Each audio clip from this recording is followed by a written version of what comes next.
We know how much something is worth by how much someone is willing to pay for it.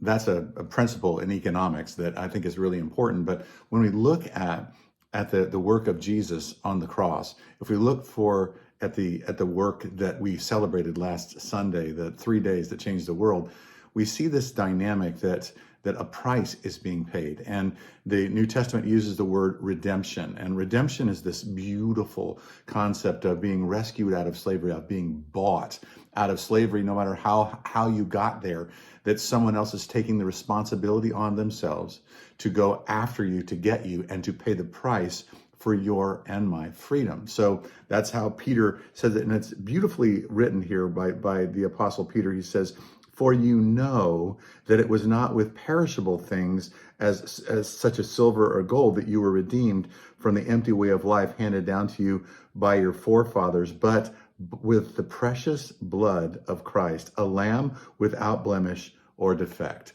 So he's saying to us, for one, that we need to know, you know your value because of how much someone was willing to pay for you. You know your value because a very high price was paid for you.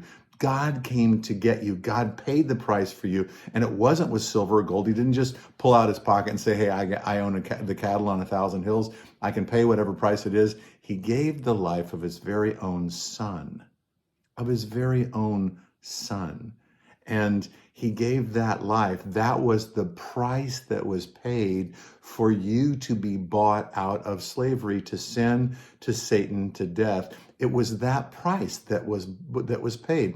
We know that something is worth only what someone is willing to pay for it. He was willing to pay that price because to him, you are worth it.